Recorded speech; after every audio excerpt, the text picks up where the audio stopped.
Hello everyone, welcome back to the stream. Welcome back to a fresh, hot off the fucking presses Monday. Ugh. Hello. My camera's so fucked up. There we go. How are you guys? How are things going? How was the Super Bowl? I was on stream when it happened, I'm pretty sure. And I don't... Did I miss it? I think I missed it by like maybe 12 minutes, maybe? Possibly? Potentially? What I get for having an Australian GM. No, I love Maddie. I did miss it, but I don't care about sports, and obviously I'm sitting here with D&D in the hashtags of the stream right now, so obviously I don't care about sports. But I did watch like snippets of Benito's performance, but first name basis of Bad Bunny's performance. Oh god, dude, the fucking 5 seconds of Gasolina that was on there. Ugh. God, it was such a tease. It made me want to listen to that song for like, I don't know, basically hours and hours straight. Someone says the halftime show was great, but the ads were concerning. Wait, what happened with the ads? Also, the Cheese Prof says the only Super Bowl I know is ramen. The only Superb Bowl I know is a solid set of Superb Owls. Rogue, over on Instagram, says if my monk throws a bird at a goblin, would it hurt? You know, for that, I would take terminal velocity homebrew rules and convert it into like... No, don't do that, actually, because then the monk's gonna get absolutely batshit crazy with throwing shit. It would hurt. It would hurt. It would hurt the bird a lot more, though. Let's see. Hi, Shiloh. Hello. Cheese Prep says a pretty owl. Yeah. And then allegedly Macy says, I just had a Super Bowl of Greek yogurt and granola. Dude, acai bowls. I miss them so goddamn much. We don't have them in this town except for maybe one place that sells them from 10 to 11 a.m. on exactly one Sunday out of the month. It's garbage. Prayhack says I love sports and D&D. D&D does not remove sports. Dude, yeah, Johnny Stanton is... I'm so widely impressed at his ability to like marry both of those two things together consistently well. It's so cool. That guy's great too. Let's see. And Maldarian, hello, for the first time says, this is better than YouTube. Hi, welcome in. And then also Hato says, hi, Diana, I just messaged my friends in Seattle. Friends in Seattle for what? For which thing? But also Notzer, thank you so much for the sub. Senna or Tasa, welcome in for the first time. We also have Vault Dweller, who's on a stream of, streak of 7 streams in a row. Ippy's on 45 though, so you've got a little catching up to do. But someone said that the Super Bowl ads were all AI. You gotta be kidding. Wait, I did see the one that was like a gaslight of the fucking... God, what was it? It was like a karaoke gaslight, essentially, where they pretended that it was like this big karaoke thing, and then it like ended in, what was it, Coinbase or crypto or something like that? It was some like crypto nonsense. Which it would have been such a good ad for literally fucking anything else, too. It would have been so unifying. Ugh. I hate when people fuck up good human shit. Like, the human capacity to just do cute shit. And then they take that, and then they mangle it. And then they toss it into a dumpster. The Coinbase one, yeah. Hato says Super Bowl. So they have an Aussie kicker, so obviously I took credit. Oh, there you go, the ambassadorship. Phoenix Blaze says same. Hi, Phoenix Blaze. Welcome in for the first time. DBC is at the Ring. Ring has been doing that for cops for years now, but they're just announcing it. Oh, the thing with Ring cameras announcing that they will use your Ring camera to identify things they can see. I feel like the safe assumption is that they're always doing that.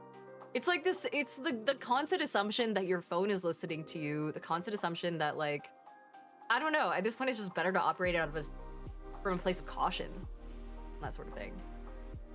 But Cashcal said Big Brother's always watching, pretty much. Universe says I'm throwing a full-blown vampire at my 5th level players this Sunday. Aren't full-blooded vampires? Hold on, they're fucking hard, aren't they? The normal vampires, I'm so used to just straight up Strahd and then the modified versions of his lackeys. The straight up normal vampires are fucking CR, get out of here. Cookie settings, except I'll take them. That's a CR 13 stat block, what the fuck? That's kind of cool though. Is it in its lair? It's not in its lair, is it? Oh man. But Short King Pirate says they admit to it openly, so yeah. Fucking insane. Prayak also says the Ring ad was pretty much like they were turning it into the cell phone thing for Batman. I have not. I haven't seen any Batman shit, unfortunately. We also have Mount Dare, and he says any monsters involving old school level drain are absolute nightmares. Well, and Ellie Bear says, I created a war criminal, an artificer artillerist that essentially loves to blow shit up. Is it possible to create a nuclear bomb without homebrew? You're asking me? Oh, God. Not to my knowledge. You can create like a warp bomb and that takes things and shoves them into the astral plane. Canonically, sort of. But, you know, nuke, not my not my area of expertise. Gotta say, on any level. Gotta say. Your says I don't plan on TPKing, but yeah, no, it's not an Slayer. So here's the thing about things like that, right? Is I fully believe that every once in a while you should throw a scripted death, like video game style, at your players. Where, oh god, am I gonna sneeze? I'm allergic to scripted deaths. The thing where, hi Civics, the thing where every once in a while you want to make sure that your party is like basically humbled a little bit, because otherwise they're gonna always expect that the world caters to whatever their current level is gonna be, which is just not realistic. If they're wandering around in the middle of the abyss, you should have like a solid amount of higher level combats that they could accidentally trip into, or that will happen just to like bring them to a certain location, you know, knock them out, bring them to a prison that they continue the story from. Something like that, if done responsibly, keyword responsibly, because it's hard to fuck up, it's easy to fuck up and accidentally kill him. Something to make them turn tail and run, you know, it gives them, in a sense, more options than just winning the fight, moving on, winning the next fight, moving on. Civic says I only one question. Yeah, how can I help? And Ed over on YouTube says bless you. Thank you. Also, hi YouTube, how's it going? Just chatting. I realized I never went live on TikTok. It takes, God, I always try and go live at the exact same time on all my platforms, and it takes, it's not good. It's really hard. Allegedly, Macy says there's literally a way for my players to see invisible imps, and they missed it, and 2 players got downed because they kept getting ambushed. Yeah, you do have to also know your players well enough to know whether or not they're gonna fuck over your encounter. Like, for example, if you know for a fact that your party will fight to the death no matter what, then you gotta be really, really, really careful about how you throw encounters at them, because you might end up accidentally killing them because they straight up don't know when to run. In fact, when I do my session zeros, I always tell my players, like, hey, by the way, running is an option, and sometimes it might be your only option. Bear in mind that this is a harder type campaign. Let's see. Your race says if everything goes well, they're likely getting transported to the Shadowfell. Yeah, that stuff's cool. And Nikki Music says, I'm currently playing my first D&D campaign and I died in our second combat. Oh my god, I got Deus Ex Machina revivified though. I low-key hate when, and this is my thing when it comes to any level of campaign. It could be an actual play, it could be a one-shot, anything like that. I hate it when people pull their punches. But that's just me. Again, you're talking to someone who's made 2 videos in a row now talking about the realism and survival aspects of games like D&D and other TTRPGs. But Blood, Sweat, and Steel says, any plans to play or run Starfinder by Paizo now that Starfinder 2e is going to be released in the near distant future? I honestly thought it was already on 2e, so I'm the wrong person to ask. I don't usually do sci-fi stuff. I had someone come into my comment section the other day and told me that I should try the Alien TTRPG because it's apparently really close to like the realism of what I usually enjoy in other tabletop games. But I don't know. I just don't like sci-fi that much usually. I won't go out of my way for it unless someone's running a game and they're like, Dad, we really want you to join, and it's like a home game, you know. I don't know if I'd do anything beyond that. I think I've actually turned down at least 1 or 2 GMing slots because the person came up to me and was like, hey, I want to hire you to GM this thing for this show, and I was very familiar, like, we're friends, I'm very familiar with their content, and they were like, yeah, it's based on Star Wars, and I'm like, I'm gonna be so real, I would love to do this project. I'm not the right person for it though. Like, I don't know. Let's see, Civics said, why are your roads so crap in Bend? My car broke because of how bad it was.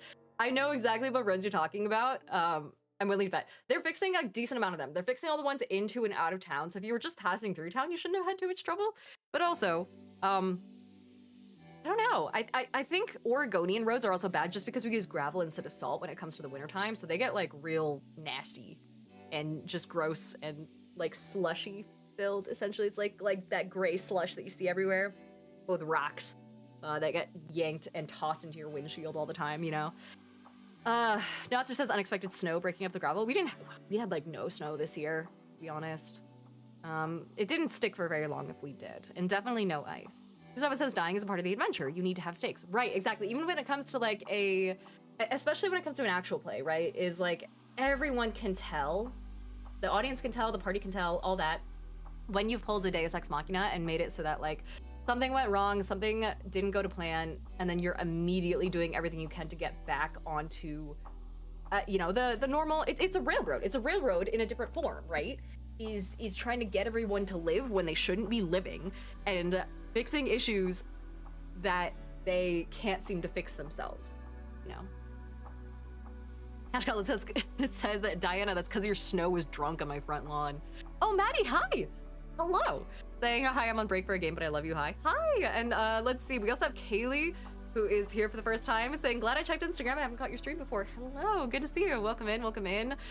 We also have Namash, who subbed with Prime. A lot of new folks here. Hi, everyone. Maldarian says, how do you feel about cyberpunk? Seems like that genre would fit really well with the more gritty stories you're aiming for. They would. The concept of it is pretty cool, and I would need to go back and study the lore from the really old TTRPGs before and then play the game again, and then play Phantom Liberty because I haven't played it. I played the game a long time ago. I played it when it first came out on PC, like first came out, and I heard it's improved a lot since then. So I would do it for the lore. It's really good lore.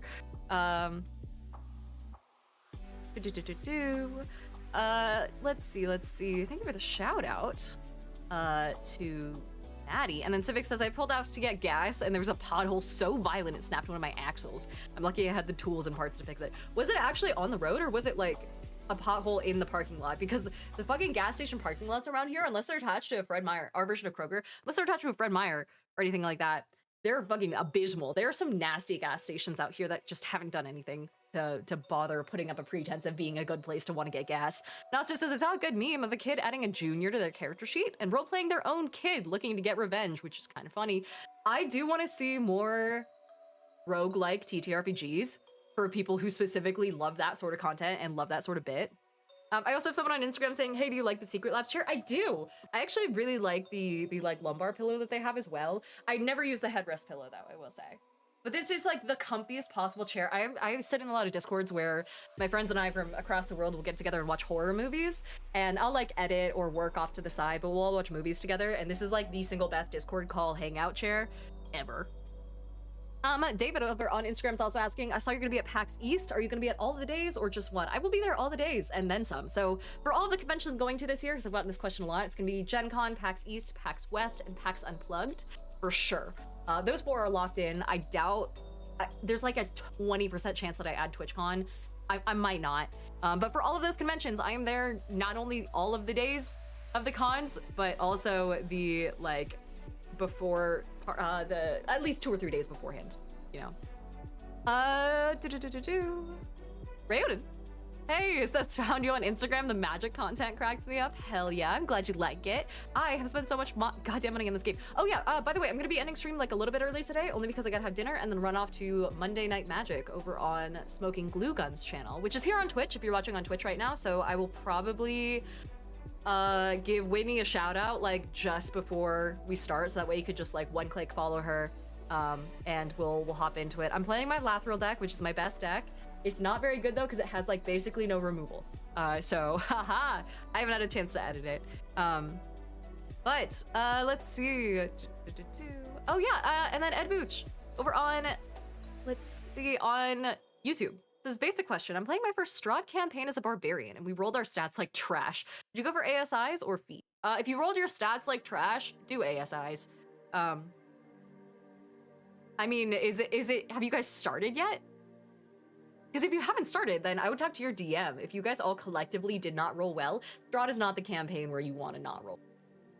Let me put it that way. Cash Call says, oh look, Diana fell into the money pit of Magic the Gathering. Too bad we didn't warn her ahead of time. You guys did it. Not only did you not, you warned me. You spent exactly like 10 seconds warning me. And then DBCU over here sent me 9,000 fucking cards. And you guys keep sending me shit. I have no choice, okay? This is like giving a fucking drug addict just unlimited access to a pharmacy after hours. Giving them the key. No, it's great though. I love it so much. I spent the entire weekend playing Magic and like was in a cabin. It's the cutest thing. The YouTube members saw a little sneak peek of it, a glimpse of it already, but some of the footage that came out of it was just like peak Pacific Northwest cozy vibes. I didn't just touch grass, dude. I touched ferns, felt up some moss, rubbed my fingies on some bark.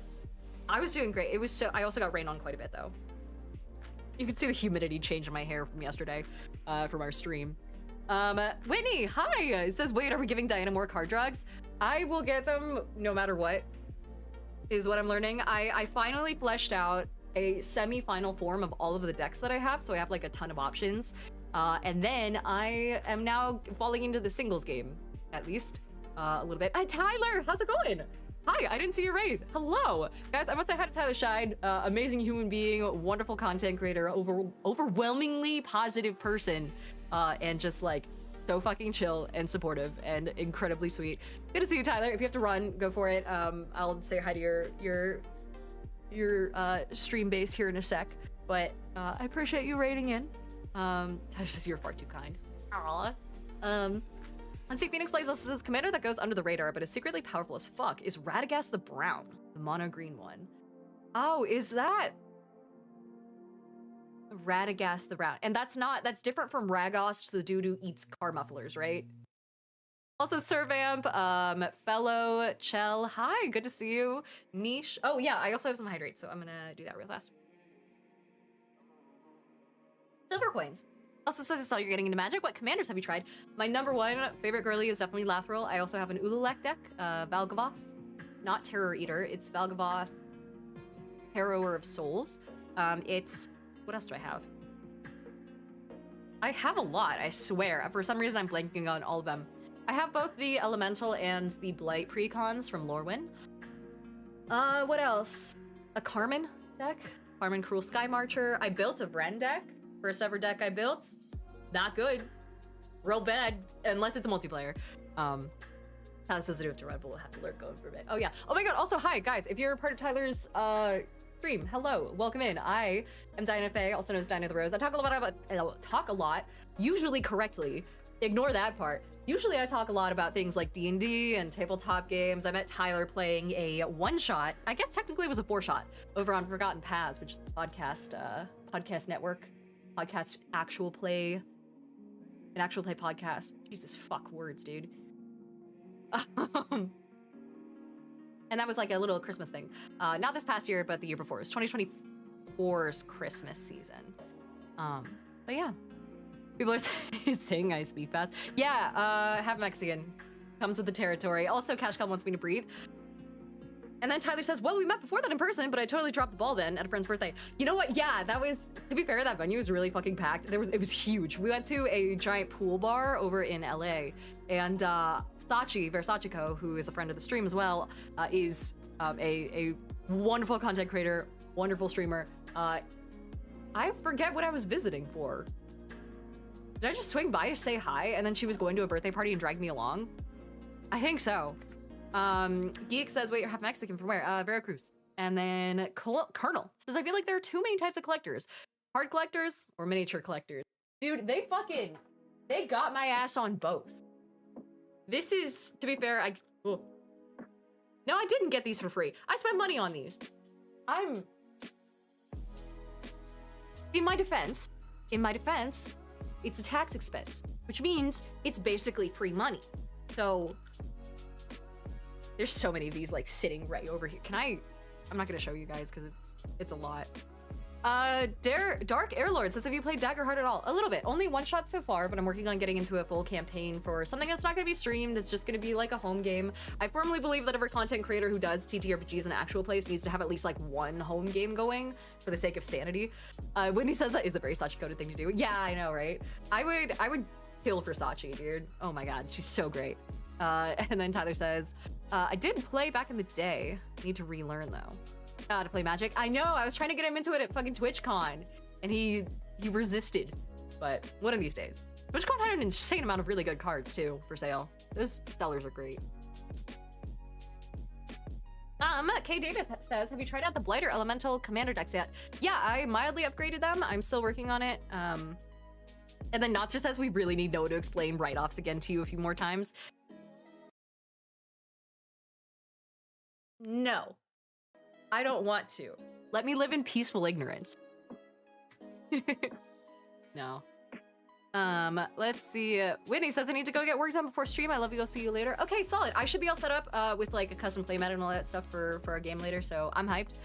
Lucas says, I know she said I would kill Versace, but I heard I would kill Versace. I would never. She would kill me first. Lit Cookie, welcome back for your 10th stream in a row. And then let's see. Oh, Joshua Oakley over on YouTube says, I don't know if you ever read the Temeraire books by Naomi Novik. There's an official RPG coming out. I wonder what's with all the books turned RPGs recently. To be fair, we need more indie TTRPGs in the space. I will never not be like, hey, let's convert whatever the fuck we want into a TTRPG. But I'm kind of curious what the system is going to be. I don't know. Nasser says, let me ask on your Better Angels behalf. Did you set up an LLC bank account yet? Hey, how about we stop roasting me about my financial choices? And I'll do it next year. I'll do it before the end of this year, okay? I just need to, like, my existing bank doesn't have an LLC option. So I have to, like, sign up with a whole ass new bank. I gotta go in person. I tried it once. I ran into one roadblock and then I put it aside. Someone said you said that last year. Listen! I will get to it eventually. I will get to it. Sonographer says, I gotta go and play some Helldivers. The new order is pretty big, so I gotta do my part. Bye, chat. Either way. Let's see. Hank says, I loved those books. I have never heard of it. I feel like everyone's been really into the Cosme RPG recently. Dude, if you guys want to talk TTRPGs that have been converted from books into actual TTRPGs, I gotta tell you, there are some really solid ones out there. The first one that comes to mind is what Free League has done with, not Alien, although I know we were talking about that prior, what was it? It wasn't Basin, it wasn't Forgotten Lands, it wasn't Tales from the Loop, was it? No. Is it not here? Oh yeah, The Electric State. Ignoring the Netflix nonsense that happened, they sent me a long time ago a copy of The Electric State, which is a book that they had based on an old graphic novel. And it's like post-apocalyptic, semi-apocalyptic. It's like you're on the brink of the apocalypse. Fellow Driver says, do I hear the Commander at Home intro song in the background? I need to watch more Commander at Home, to be honest. And Geek, thank you so much for the sub with Prime. Let's see. I'll Panic No Disco, hi, saying I'm new to your channel from TikTok. Are there any places to go test out one's DMing skills? Places, no, unless you want to try and do a start playing one shot that is available for sale, but I would feel a little weird about doing that if you're purely testing your skills as a DM. Normally, if anything, I would say just running like a little free one shot for friends around the holidays specifically. You can work with a module for like Halloween or Christmas or like a fucked up Valentine's Day thing, and then kind of like make it into a one shot and then just see how it goes. I really recommend if you're testing your DMing wings for the first time and trying to fly, don't write your own stuff unless you really, really like working that way. So I don't know. But yeah, the Electric State is one of probably my favorites. It uses the Year Zero engine, so it's like a D6 pool-based system. The artwork is amazing. It's got like kind of a cyberpunk type vibe where you can go into a realistic like VR world, but if you do, you put yourself in danger. And it's all like road trip based, where you're trying to, it's like a road trip across the brink of the apocalypse, I think is exactly the term that they used. The other one that I think of a lot is Beneath the Trees, which is a graphic novel that I did a video for a little while ago. TTRPG for Hunters Entertainment, and I believe the Kickstarter ended ages ago, but they are it's like a serial killer simulator in the world of Richard Scary type animals, where everyone is like really cute and they're living, you know, this happy little life, and they're all really sweet, and they all have this little village where they all live together, and then there's a serial killer on the loose, and some people have to, you know, try and figure out what exactly happened. They try and like look at the body and, you know, go around town, gather information, and try and solve the mystery. Other people in the group, you're not sure who, might be the serial killer as well. There might be like one or two hidden in the group. Yeah, I don't know. It's really cool. And I also talked about this recently on a podcast, but they have the teddy bear edition where you could, ages ago, I don't know if this is, oh yeah, you could still do a late pledge, I guess. Basically, they ship the game inside a teddy bear and they give you like a scalpel. Oh no, they don't give you a scalpel. But they're like, yeah, you have to cut open this teddy bear in order to get to this game. It was like the craziest fucking packaging I've ever seen. But yeah. Era25 says, do you know any good Hunger Games games? Ooh, that's a very good question, actually. I actually don't, mostly because it's so... Well, hold on. I know, I don't personally, but I know who does.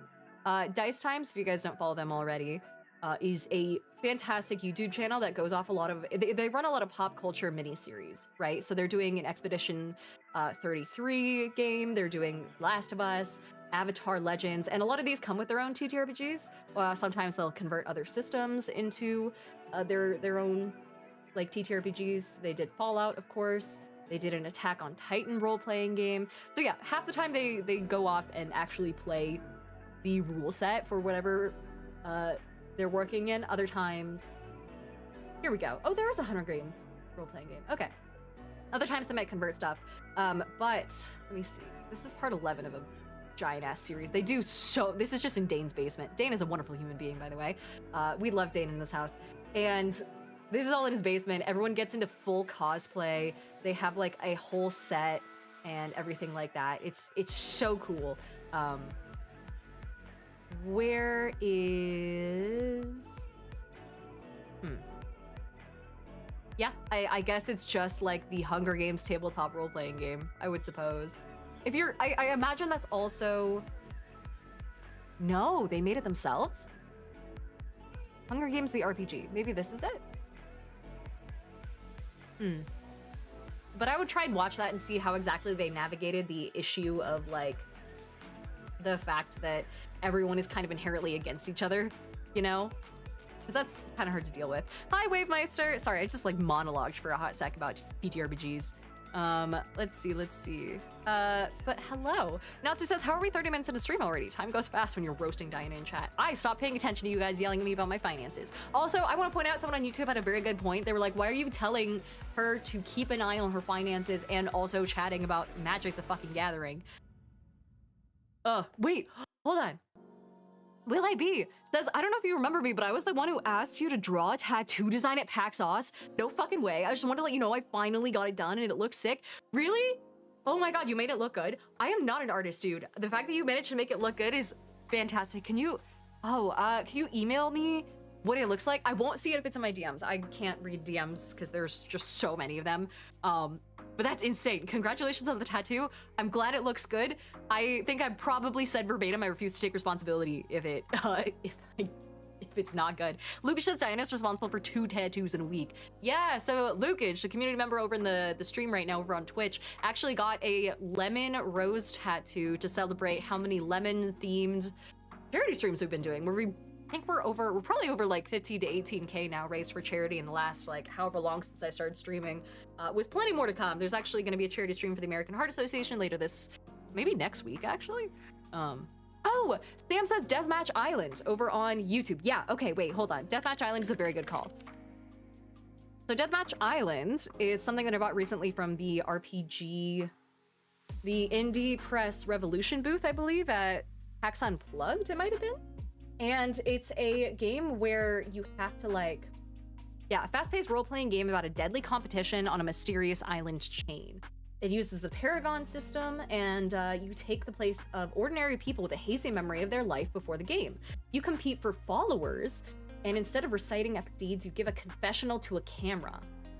You face each other at the end and ask, will we all turn on each other until one winner remains, or can we work together to break the whole system? It's kind of like a mix of the Hunger Games and Survivor, I imagine, where you have like all these challenges that you're trying to get through, and you have like a bunch of potential competitors, but I don't think you attack them directly. And there's also like these rich-ass overlords, very Hunger Games style, who you're trying to appeal to in order to, basically win the game or overthrow them. The whole style of the game is really cool. Like, this is how the entire book looks. I do want to play it. I haven't talked about it very much or gotten into it, but it says that it's inspired by Squid Game, Battle Royale, Deathloop, Survivor, all that sort of stuff, which is so cool. Also Lost, The Prisoner, Severance, and Control. God, fucking Control is such a great inspo. Anyway, very good call. I had forgotten about that one. Thank you, Sam. Hey, Akoto, how's it going? And Ryoden says, I live in a super small town. No one here plays D&D or Magic the Gathering. Makes me miss the city, so now I have to use a taped out website and a webcam to play. Makes me miss the city. Yeah, For what it's worth, I usually get I'm in the same space where there's not too many, there's like exactly one card shop and exactly one board game shop on opposite ends of town. And they're both amazing. The people who work there are fantastic. The people who swing by are awesome. One of the board game stores a little bit more touristy, but that's only because it's in the tourist part of town. And so the oh my god, yeah, but the game stores are really cool.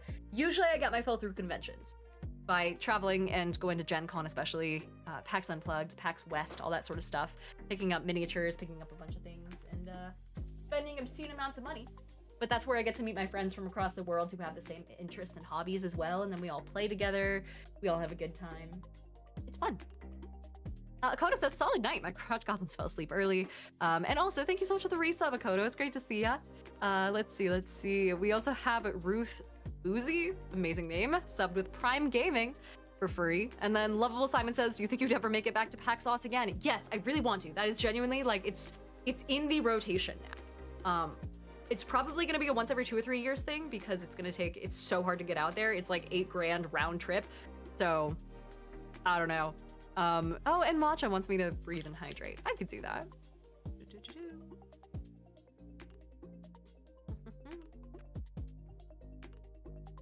Crisp water. The only downside to going to conventions every now and then, though, is the fact that the water in every other state sucks compared to Oregon. I'm an Oregonian water supremacist, so, you know. Let's see. Colin says, do you have any recommendations on better role play outside of encounters? Yeah, make sure that social encounters they have as much thought put into them as combat encounters. And what I mean by that is you need to have, how do I put this? So when it comes to combat encounters, you have a bunch of different factors that affect what could happen in the combat, right? You have your player character's skills and strengths, you have the environment, you have the amount of people involved in the encounter, and you have those people's backstories and all that sort of stuff. If anything, social encounters have more potential factors that could work their way in. So for example, let's say you're going up to a shopkeeper and the shopkeeper's, you know, telling your party like, hey, all the prices are really expensive because we're having supply chain issues around here. Like, sorry, a ration is gonna be 10 gold pieces. Obviously an insane price and no one would pay that. But you can then, you know, have tables of interactions that you can not roll on, but almost like build flow charts around and follow depending on what your party does and what their skills might be. So for example, if a party member happens to be really perceptive and they like, you know, have a really high passive or active investigation or perception score and they're watching someone restocking as the person at the front desk is like trying to convince you guys to spend this much money on rations, but you're watching this restocker go back and forth through a curtain that leads into the back room, and just every once in a while, as the curtain parts when they pass through, you see boxes and boxes and boxes of rations. And then you have leverage now in that conversation, and you should kind of consider it almost like a persuasion meter, right? That goes from like, it's on a little scale where if they start insulting the person, maybe it works for some people, maybe it doesn't. It's almost like the Oblivion style of trying to persuade someone to do something, but with a little bit more potential aspects that could weigh positively or negatively in your directions. But yeah. Ben Boyd says, is there a good way to lower monsters' CR to help balance a fight more? Ooh. I actually don't know. I don't think I've ever tried that. I know a lot of people have qualms with the CR system and how it works, so it's hard. I don't really homebrew a lot of like my own monsters or anything like that, but one thing you could consider doing is taking the monster's abilities and then swapping them out for the abilities of a monster from a different CR. So for example, if you look at go back to this vampire stat block, right? A vampire, really fucking difficult to deal with. And usually if you wanted to homebrew a monster, the easiest way to do it without any work is to take another monster of the same challenge rating level. So for example, CR 13, and then go to another monster that's CR 13 and just swap their traits 1 for 1 and their actions 1 for 1 and just kind of like make a little collage, a little puzzle of filling out your stat block with, you know, traits and actions and legendary actions from different monsters. You know, you can cobble it together and put it together like a mosaic. So instead of doing that, what I would consider maybe doing is swapping with instead of like another challenge rating 13 monster, swapping it with like a challenge rating 9 monster, and, you know, making it so that certain abilities are weaker because they come from other weaker creatures, if that makes sense. That would be how I would try it, but then you completely threw out any ability to scale your combats out the window using automated methods. So someone also says the easy way is to have the monster wounded. Yeah, you could have them start in with an existing wound. The only thing that I would do when it comes to that, though, is I would make sure that you're not just lowering the amount of hit points that are there, but also making it affect how they attack. So maybe, for example, if the vampire that you're fighting has a broken off fangs or a severed arm, they're not going to be able to make bite attacks, and they're not going to have multi-attacks. You know, so it's not just like, oh, you lower their hit points by a certain amount. You want to make it so that it actually impacts combat, because if they can deal the same amount of damage, then you haven't really done that much in the end. You've just made the combat shorter, not easier. Hey, Angelo Sexton says, what up, chat? What are we talking about? We're just talking about whatever. We were talking about Magic. We were talking about TTRPGs. We were talking about fucking, briefly, the Super Bowl, a lot, my taxes, that sort of stuff. Let's see. Hey, Kalki says, hi, Diana, I love your YouTube shorts. Oh my god, thank you. Yeah, thank you so much to everyone who's popped in and said, hey, I love your stuff, by the way. Or, hey, Eiley, thank you for, you know, oh my god, I found you. I didn't realize you streamed. Thank you. I haven't seen those comments. I'm just trying to keep up with the questions as well. Phoenix Blaze says, my friends and I are building a setting, and we have point values assigned to many abilities, and use the point system to help with balancing. But that's just us. Also, the HP matters. It does. Wait, Cheese Prof says, don't read chat. Why? Wait, what have you guys done? Let's see. Viper also says, just lie. That's why you have the DM screen. Make it up as you go based on how everything is flowing. Yeah, so there is another thing that, there is something you can do where, and this is like kind of a controversial practice, and it's not really equipped for D&D, but D&D also isn't as equipped for roleplay as it could be, where you can end a fight, especially a boss fight, not when there's no HP left in that hit point bar, but instead when it's cinematically viable. So, especially boss fights, making it so that like once they reach 0, that creature doesn't die until someone does something really epic, and then you're like, okay, shit, that's cool. Now, how do you want to do this? Hey, Wave Meister says, I love your makeup. I followed your freaking tutorial. Oh my god, thank you. Let's see. Oh my gosh, and then the Mutant Gaming says, I wish the games I played were this in-depth. My DM is combat focused. Yeah, it's a problem when people don't have like DM and player alignment on how exactly they want to run or play games. And that's why the first thing I ask whenever it comes to like running a game for players is like, hey, what kind of experience do you want to have? And this is very common for a lot of like different session 0 checklists and all that sort of thing, is a lot of like, I don't know, like a lot of scales of how much combat versus roleplay do you want, or how much comedy versus seriousness do you want. I usually use that to choose the campaign from there and pick out which ones, you know, A, that my party is not already familiar with, and then B, you know, which ones they might enjoy based off that style that they prefer. Nalster says there's definitely different campaigns. Fight heavy, roleplay heavy, balanced. Yeah, I mean, if you're doing fucking Lost Mines of Vandelver, it's a really good intro to both. If you're doing Curse of Strahd, it's a lot more roleplay heavy. There's a lot more impact on the world from your actions that you need to kind of measure. There's a couple different almost factions that have an interest in the world. And so you want to make sure that you're balancing that. All Panic No Disco, thanks for the follow. Same with Were Raven Gaming, Steve Sailor, Svendris, Kelki, of course. Samurai has resubbed at tier 1 and it started a hype train with Angelo Sexton. And Roth, I think Ruth Buzzy, I think I already said hi to you. But hello to everyone who has joined. Where Raven also says, hey, I stumbled upon your group on YouTube for Chains of Asmodeus. I offered your DM and all you guys to run a campaign for you guys. I'm a DM myself and I have a Crooked Moon stream on Twitch and YouTube. Dude, I need to look at Crooked Moon so bad. Holy fuck. Crooked Moon. So the team was so kind and sent me like a proper a set of their stuff. I still need to cover it on YouTube a little bit more once I've looked over it. But oh my god, Maldarian, thanks for the 5 gifted subs. That money goes towards the cat that I'm looking to get. So I appreciate that. I'm still collecting items, so I got a pile of shit in my living room right now. You guys have also been really nice in sending like catnip toys and things like that to the PO box, which is like so sweet of you. I'm so excited. I've upgraded to 2 cats because I heard that that's better for the cat.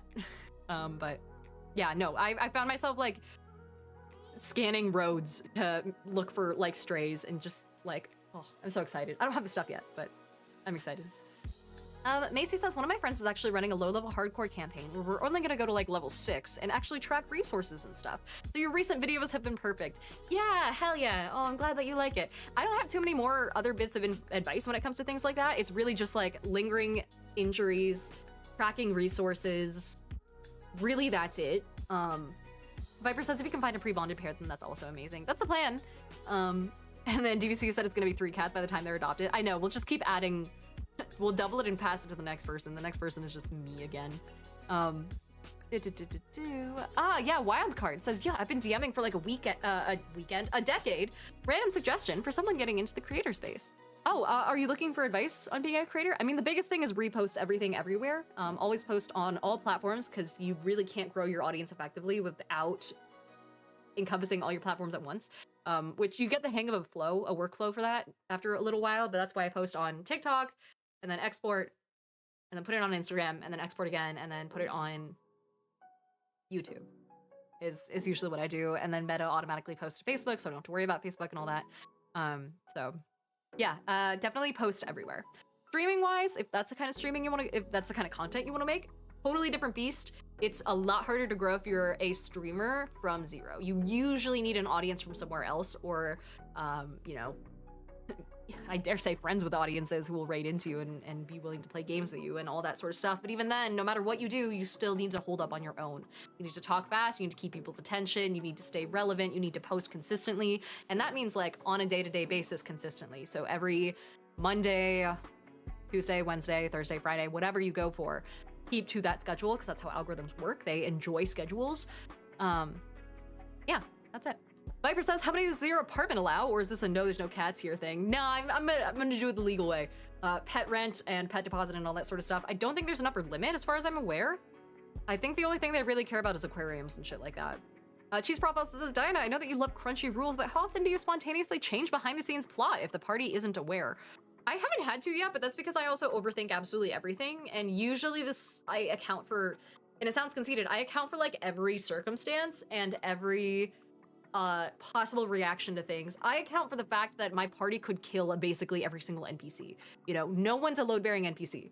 And so all that sort of stuff. I haven't had to yet. Knock on particle board.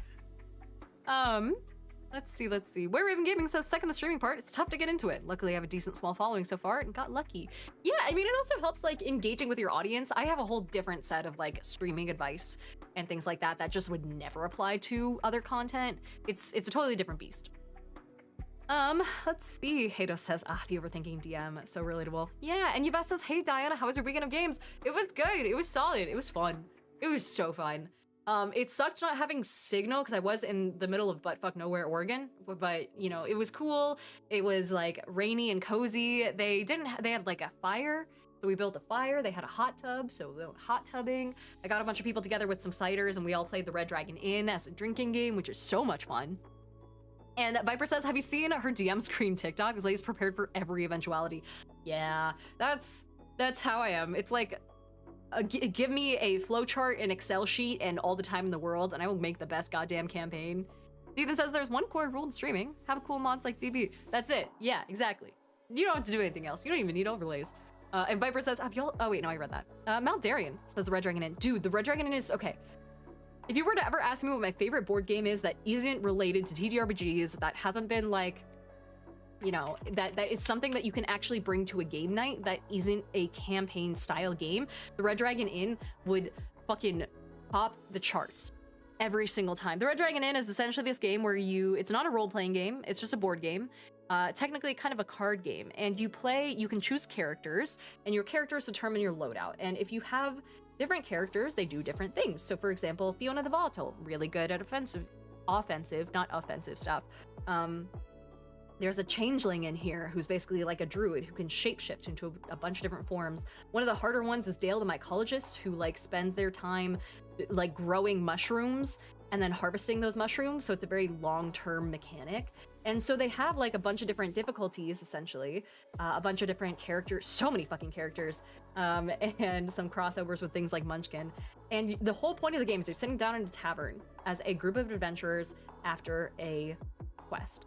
And you are all trying to get each other to drink a ton or lose a ton of money or lose a ton of health. Like a competitive sort of game where you can like inflict damage on other people at the table, you buy them drinks, or you enhance the content of their drinks, and you have 2 bars essentially. You have your health and your alcohol levels. And if your alcohol level either gets higher than your health level, as your health goes down, your alcohol goes up, then you're out of the game. And so turning this into a real drinking game is a lot of fun. Every time you give someone a drink, then you have to actually like give them a drink.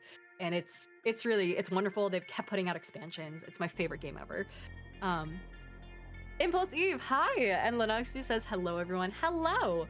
Louis says, Red Dragon Inn is so fun, and like the 30 expansions. Yeah, every time I go to a convention and I see that Slugfest has a booth, I will buy an expansion that I don't have already. I have their massive box, essentially. They're like, what is it called? Oh my god, they have metal coins! They have metal coins for this game. No fucking way. Oh, I need these. Oh, I need so many of these. Holy fuck. That's hard. I will deal with that later. I was just complaining this weekend as we were playing. I was like, oh my god, they don't have any metal coins, but like slamming down metal coins would be the best fucking thing ever. God, oh, that's so cool. They also have like different coins for like different parts of the world and different cultures. This is sick. God, you guys are so fucking cool. What's Average Gamer says, oh wait, wait, what was the question? Oh, Viper says Munchkin mentioned. What about Munchkin? Munchkin has a expansion in the Red Dragon Inn. But they do a couple other games as well. They're putting out 10 now, apparently, which is cool. Yeah, I don't know. And Jordan says how Diana's bank balance is not constantly in the red. I have no idea. It's because I have a day job. Dude, I was talking to my other content creator friends about this earlier today. Content does not make any money. Like outside of sponsorships, and even then sponsorships like themselves, you have to do a lot of fucking work to make them work, and the ceiling for that in TTRPGs is way lower than it normally is for other types of content. So that's not ideal. But I have my day job that really funds all the fun stuff. So Andronima says, nah, I know what you do, but board games are expensive. Thankfully, board games nowadays, I usually get gifted, actually. I don't pay for as many of them as I used to, but what'll happen is I'll go to conventions and someone will be like, you know, someone will ask if I want to demo something. And then I'll be like, oh yeah, like I'm a content creator. I'm trying to learn more about games that are specifically within these genres. And I'll set up a meeting with them and they'll be like, oh my God, you're a content creator. And then I think they'll Google me after I respond to those emails and make a meeting. Because usually afterwards they're like, yeah, like swing by Sunday if we have extra copies. I'll just give you an extra copy and, you know, maybe do a review or something. And I'm like, yeah, I have so many reviews to get through, so it might be a little while, but I'm down. It won't be a promotion, but it'll be a review, you know? Allegedly Macy says, I'm so happy I haven't gotten into board games. I have enough expensive hobbies. Honestly, the problem isn't so much the expense, so where the fuck am I gonna keep all this shit?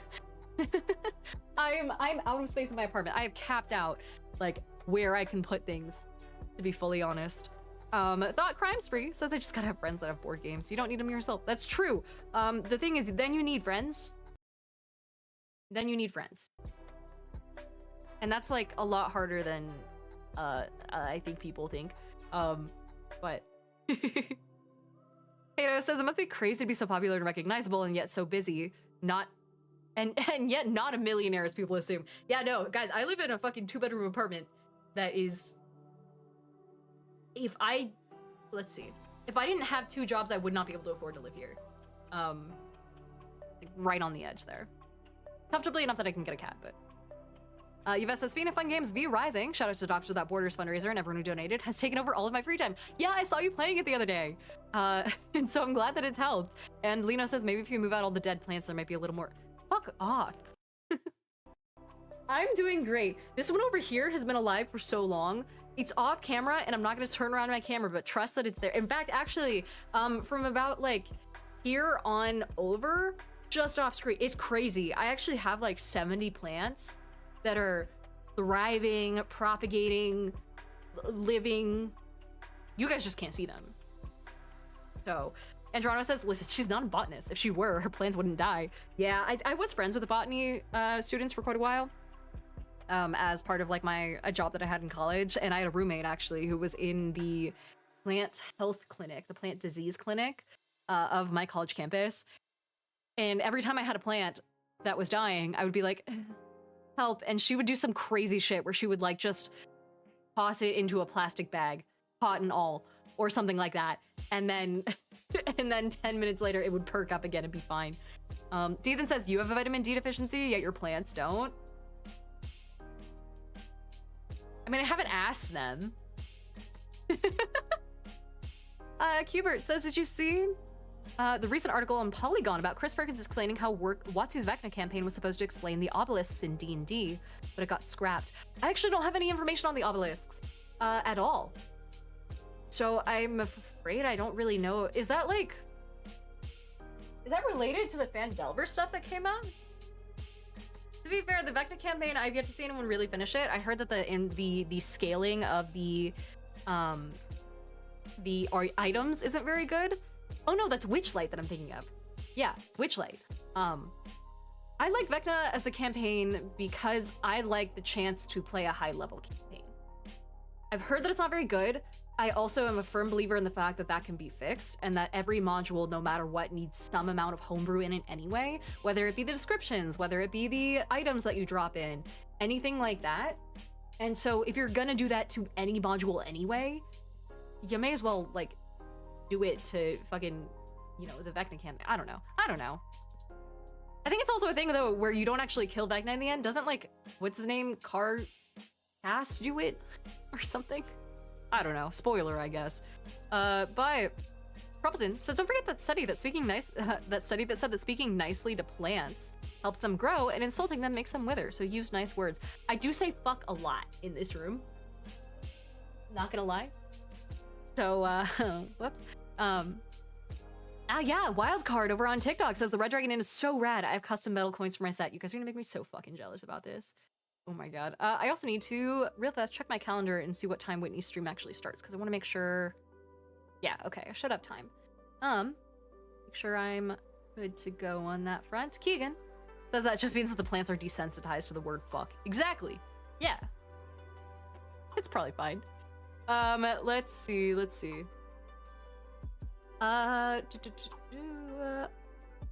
Oh, hey, Time Guy says I don't think YouTube comments are being read. I actually just found out that my YouTube comments weren't scrolling, so I had to refresh it. So I am able to see them now. And Phoenix Blaze says it's not an inherently bad word. It depends on context. I feel like that could be said about, like, anything, though, I'm sure. Depending on context. Like, certain people are allowed to say certain words, you know? Hato says it's a term of endearment. Oh, man.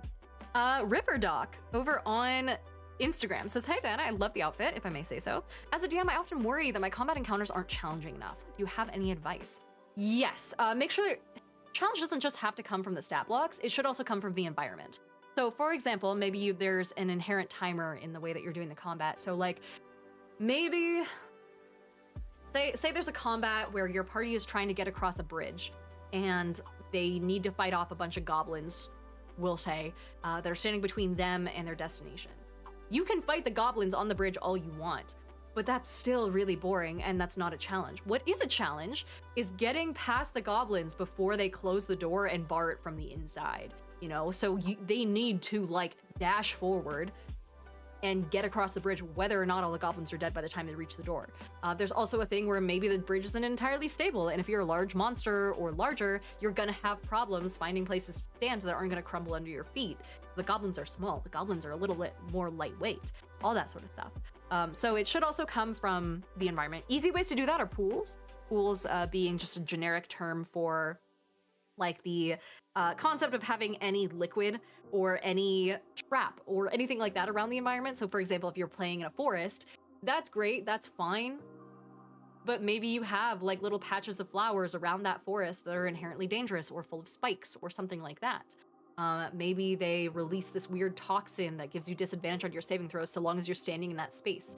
It should be part puzzle, where people still need to work a little bit extra harder to figure out how to navigate the environment at the same time as doing the battle, because otherwise the battle is just hitting a stack of hit points over and over, you know?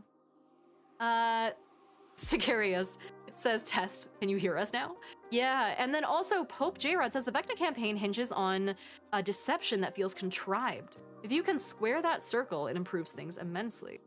Oh yeah, isn't there like a whole thing where Vecna's lying? I don't know, I haven't read into it that much. I really haven't. I feel like I need to. But I'm also not planning on running a 14th level TTRPG anytime soon. If anything, I might go backwards and start at one and do... My next one, honestly, is probably going to be the Children of the Wolf campaign or Children of the Moon campaign from Nightfell, because it's horror. So I wouldn't have to adjust it to make it scary as much. Hey, Public Health Poodle over on TikTok says Mythbusters showed that hostile language towards plants stimulated growth. I don't believe that for a second. Did they actually? I did hear I saw the Mythbusters episode where I think they said that hostile language helps you, what is it? It helps you get accommodated to pain better, right? Where you're more resistant to pain if you're able to swear or something like that. I don't know. Soar Emperor says, how do you feel about systemless tabletop role-playing games? I actually have never heard of a systemless tabletop game. Usually they come up with their own system. Oh yeah, Devin says it helps reduce your perception of pain. Exactly, and Noster says, fuck yeah, that's the spirit. And then Keegan Zaplin says, swearing helps you resist pain, but you can't swear at others. Oh, does swearing at other people not resist pain? Or not help? Wait, hold on. What? Yeah, Andronima says if you swear when you're hurt, but not normally swearing, it'll help you resist. Oh, so if I swear all the time anyway, then it doesn't help? Fuck. CJ says, any tips or suggestions for running Curse of Strahd for the first time? Yeah, my number one tip is that there's a subreddit for Curse of Strahd. Go look at that subreddit, look at all the top posts, look at what's pinned to like their wiki page and their frequently asked questions, and study that, because there's a lot of extra content in there that fixes a lot of problems inherent with Strahd that you will need to fix as a GM.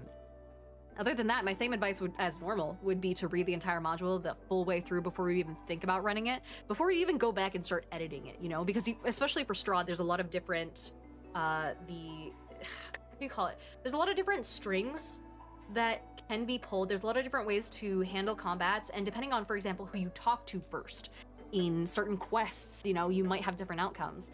And so you want to make sure that you're keeping a good handle on how the PCs interact with each other, or the NPCs interact with the players. Senor, hi, welcome in. Let's see, and then Lit Cookie, thank you so much for the sub. Cashgal wants me to check my posture, which I can do. Verbose also subbed. Oh yeah, and the Phoenix Blaze says there's a huge difference between exclamatory swearing and derogatory swearing and what it does to our brain. Really? Oh, weird. I didn't know that. Oh yeah, Liz says swearing primarily only reduces pain if you don't normally swear, so you can get resistant. Fuck. Damn it. Anyway, I should probably skedaddle only for the sake of the fact that I need to leave a little bit early so I can get ready for Whitney's game. That's gonna be at 7, by the way, for those who are gonna watch me play Magic on Monday Night Magic. Let me give Whitney a quick shout out here. Her name is Smoking Glue Guns on all platforms. And let me see, Smoking Glue Guns. There you go. Go ahead and give her a follow if you guys want to get pinged when we go live. I'm probably not going to be on camera, I don't think. And so I will probably just be playing as Lathril, but you'll still be able to hear me. You'll still be able to see my playmat. You'll still be able to see everything I'm doing. Yeah, I don't know. I'm excited. So give her a follow, and I will see you guys at 7. For those who are watching on TikTok for right now, thank you guys so much for watching. I do hope to see you on one of the other platforms next time. And then for those who are on Instagram, I will similarly say goodbye. But if you want to, you can go to my story and hi, Sachi, hello. Crazy timing, I'm about to leave. But we were talking about you earlier, I forget why. Oh, because Tyler said hi. Anyway, oh no, Krondark says, oh no, I've just got here. Shit, I'm sorry, Krondark. It's okay, I'll send you guys over to a friend of mine, so if you guys want to do more TTRPG talk, we can. For those who are on Instagram, same thing. If you guys watch my story, it'll give you a link to Twitch where you can head straight there, get notified, and watch on a much better platform. Yeah, it'll be a lot easier for me to chat to y'all if you're over there, but I appreciate you guys for swinging by anyway. For those on YouTube, you guys will just kind of have to sit around. Hopefully I'll see you on Twitch as well, because it's a lot easier to move people around and hang out there, and for me to read stream chats, like for Gauze, who says, listening from Australia, mate, you got a new fan here. Love your YouTube D&D stuff. Fuck yeah, I'm so glad you like it. And then let's see, who's on? Is Whitney on already? She wouldn't be on already. She doesn't get ready for like another hour. But what we can do is I'm gonna send you guys over to the, yeah, I'm gonna send you guys over to Just the Humans channel because Gracie is playing. Gracie, wonderful human being. And also, so is like, oh my God, Rebecca and Latia. Yes, oh, these guys are great. So I'm gonna send you guys over to them. They are raising money for a No Ice in Minnesota charity stream, which obviously we stand by on this channel and in general, for obvious reasons. I'm not white. I hope those reasons are obvious. So I'll send you guys over there. Be sure to support, and I will see you in about an hour, a little less than that, on Whitney's channel for Magic. Until then, bye-bye.